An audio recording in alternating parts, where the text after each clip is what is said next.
Церемония награждения 5-го конкурса рассказов «Махмуд Кашгари» прошла в турецком городе Кастамону, избранном культурной столицей тюркского мира в 2018 году. В конкурсе участвовали 18 стран. Первое место занял рассказ Рашида Хасана из Косово под названием «Едет сержант Мехмед». Конкурс был проведен Евразийской ассоциацией писателей при поддержке Министерства культуры и туризма Турции. Впервые конкурс был проведен в 2008 году и приурочен к тысячелетию рождения Махмуда Кашгари. Награждение 5-го конкурса прошло на собрании министров культуры тюркоязычных стран. Награду победителям вручил заместитель министра культуры Турецкой Республики Халюк Дурсун. Интерес к конкурсу был на высшем уровне. Напомним, что данный конкурс проводится раз в 2 года. Какова же его роль в ознакомлении мирового и тюркского сообщества с уйгурами? Профессор Измирского университета Алимжан Инаят утверждает, что конкурс внес огромный вклад в продвижение уйгурского вопроса и укрепление дружественных отношений между тюркоязычными государствами.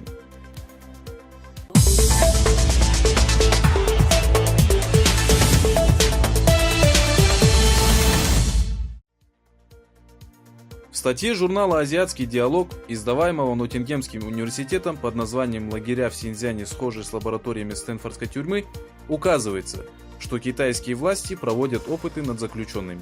Их доводят до такой степени, что они привыкают к пыткам и несправедливости, а работников лагерей приучают к беспощадности и хладнокровию.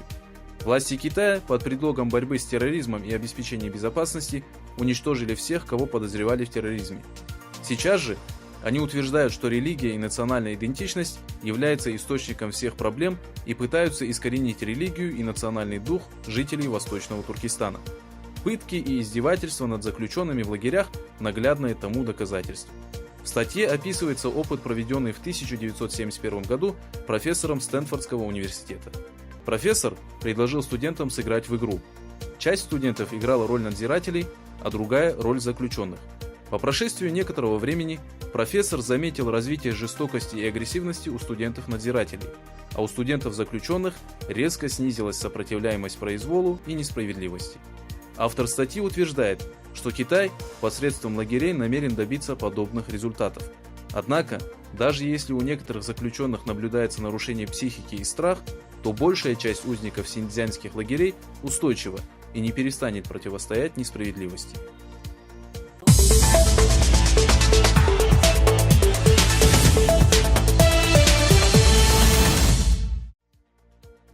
По сообщениям главного информационного агентства «Свободная Азия», в Америке вступил в силу законопроект о борьбе с Холокостом Эли Визел и массовым истреблением, подписанный Дональдом Трампом 14 января. В сообщении газеты «Почта Иерусалима» от 16 января указывается, что Трамп подчеркнул важность закона по борьбе с массовым истреблением, Холокостом и агрессией с точки зрения государственной безопасности США. Этот закон получил название «Этика ядерной ответственности» и содержит такие пункты, как ограничение и запрет всех видов оружия массового поражения и тщательная проверка при въезде в Америку лиц, пострадавших от средств массового поражения. Было особо отмечено выделение средств для гуманитарных организаций, ведение активной роли в принятии мер против угроз и проведение свидетельских собраний в американском парламенте. Каждые 3 года министр иностранных дел Америки выступает с докладом по данному вопросу. Нужно отметить, что ранее 12 января главный редактор газеты «Йени Шафак» Ибрагим Карагёль выпустил довольно емкую статью под заголовком «Уйгуры сталкиваются с массовым истреблением».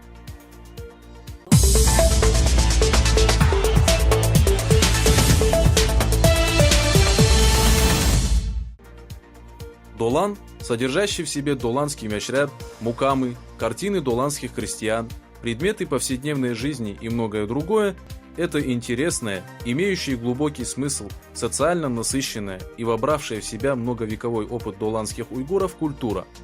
Доланская культура зародилась среди уйгуров, проживавших на северо-западе Тарымской впадины, между реками Тарым и Заравшан.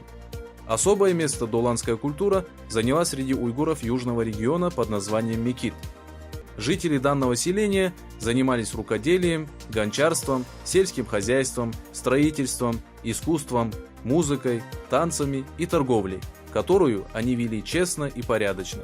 Они внесли особый вклад в развитие и сохранение доланской культуры.